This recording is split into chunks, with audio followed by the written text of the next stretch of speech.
할렐루야 사랑하는 성도 여러분, 오늘 사순절 22번째 시간입니다. 오늘은 가상 일언 용서의 말씀이라는 제목을 가지고 은혜를 나누기를 원합니다.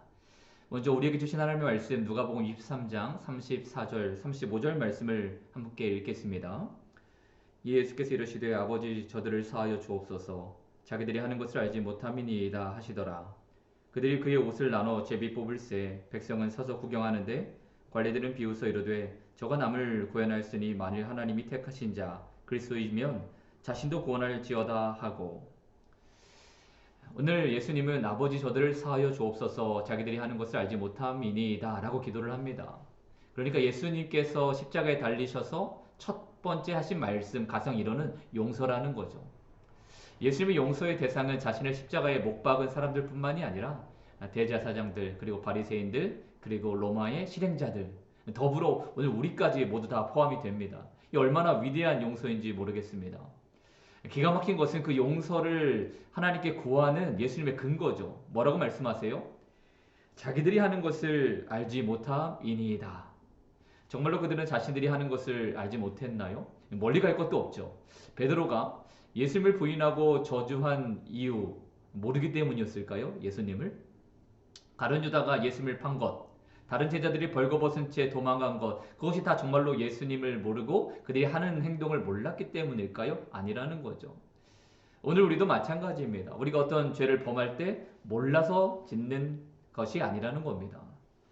자, 그러면 오늘 왜 예수님께서는 이런 표현을 쓰셨을까? 그것은 우리를 용서하시려고 작정하셨기 때문에 그렇습니다. 그래서 모든 가능한 핑계를 마치 대시는 것 같이 보일 정도예요.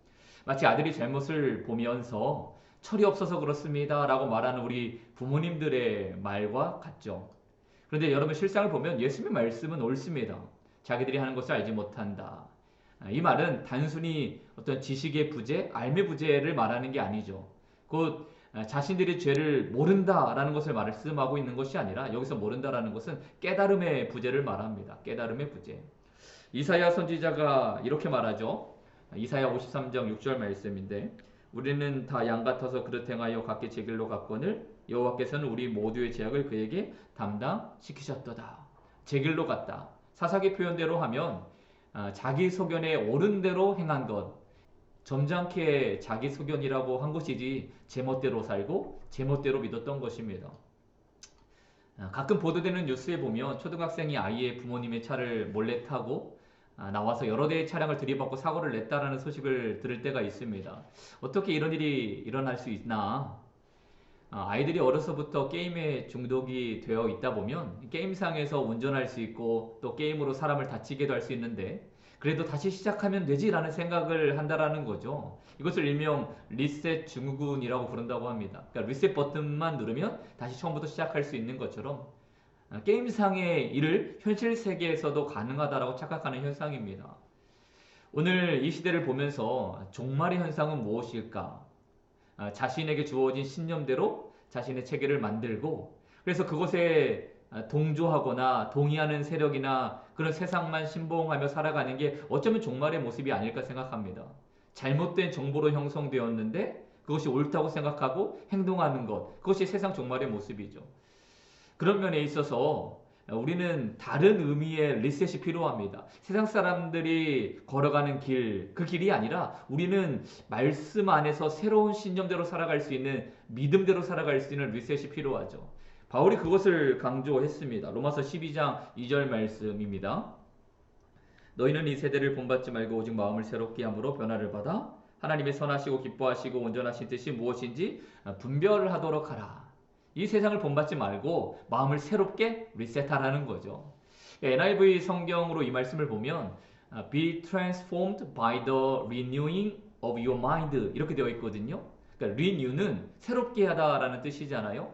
그래서 이 renew보다 좀 더 정확하게 reset, 재설정하다 아니면 reformed, 개혁하다, 아예 뒤집어서 다시 시작하는 것이 되어야 한다라는 거죠. 이 같은 일은 오직 성령님께서만 하실 수 있는 줄을 믿습니다. 우리가 하나님 말씀 안에 먼저 거하고 성령이 역사하셔서 그 말씀대로 세상의 찌꺼기들을 제거해 주셔야 하는 것이죠. 오순절 성령 강림 후에 베드로가 길거리에서 예수님의 말씀, 복음을 전했을 때 말씀을 들었던 사람들의 심령이 막 뜨거워지면서 이렇게 통탄했습니다. 우리가 어찌할꼬. 이 말은 자신들이 지금까지 알고 있던 것들이 잘못되었다라는 것을 말씀을 통해 깨달아서 어떻게 되돌려야 할 것인가 라고 말하는 사람들의 탄식이라는 겁니다.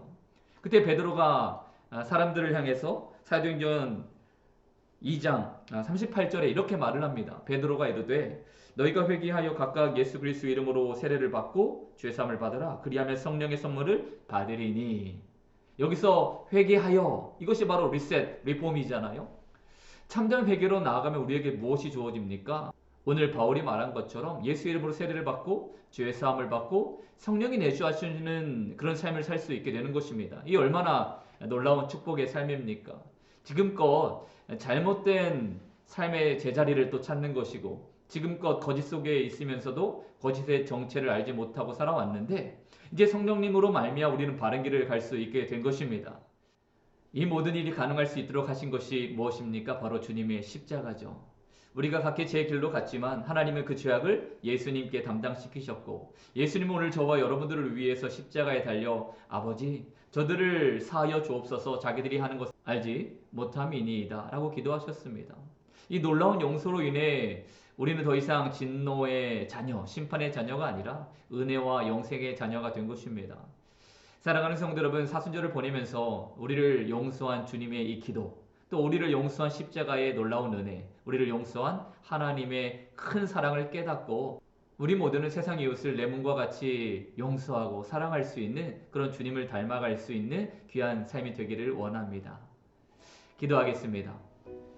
아버지 하나님 감사합니다. 예수님께서 십자가에서 첫 번째 하신 말씀, 우리의 죄를 용서하시고 우리를 덮어주신 그 놀라우신 용서의 말씀을 들었습니다.